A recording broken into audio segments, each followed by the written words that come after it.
আসসালামু আলাইকুম। আমি মোজাম্মেল হক জিকু। আমি আপনাদেরকে দেখাচ্ছি চাঁদপুর ফরিদগঞ্জ অবস্থিত করইতলী জমিদার বাড়ি। এখানে যাওয়ার পর আমি আজকে অনেক ভয় পেয়েছি, কারণ এর আশেপাশে কোনো রকম মানুষ ছিল না।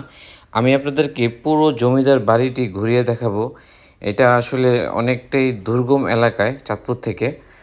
চলুন আমি আপনাদেরকে দেখাচ্ছি। আমি এর ভিতরে প্রবেশ করব। আমি এখানে প্রবেশ করার পরে একটি ঘর দেখলাম, কিন্তু এখানে সব দরজা আটকানো ছিল। এর ভিতরে বাইরে আমি কোনো মানুষ দেখিনি, কিন্তু আমি যখন এটার ভিতরে প্রবেশ করি আমি সত্যি অনেক ভয় পেয়েছি আজকে চাঁদপুরে এই জমিদার বাড়ি ঘুরে। একটা কথা কি, এখানে কোনো মানুষ নেই। আমি এটার উপরে উঠবো। চলুন আমি এটার উপরে আপনাদের দেখাচ্ছি। এটার উপরে ওঠার পরে আমি আরও বেশি ভয় পেয়েছি আজকে। চলুন উপরে কি আছে আমি আপনাদেরকে দেখাচ্ছি। আমি একদম এটার উপরে উঠে যাব। আসলে এটার বিষয়ে আমি খুব একটা তথ্য জানি না, এই জন্য আপনাদেরকে অনেক কিছু জানাতে পারছি না। এই চারপাশে দেখুন অনেক গাছগাছালি। আমি আরও উপরে উঠবো। উপরে ওঠার পরে আমি দেখলাম অনেকগুলো মৌমাছি আমাকে তাড়া করেছিল। তো আমি খুব দ্রুত এখান থেকে নেমে যাই। এটার লোকেশন হলো আমাদের চাঁদপুর ফরিদগঞ্জ।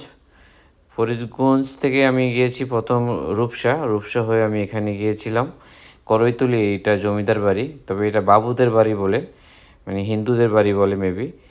তো আপনাদের এই ভিডিওটি আপনাদের কাছে কেমন লেগেছে অবশ্যই কমেন্ট করে জানাবেন। আপনারা এখানে গিয়েছেন কি না তাও জানাবেন।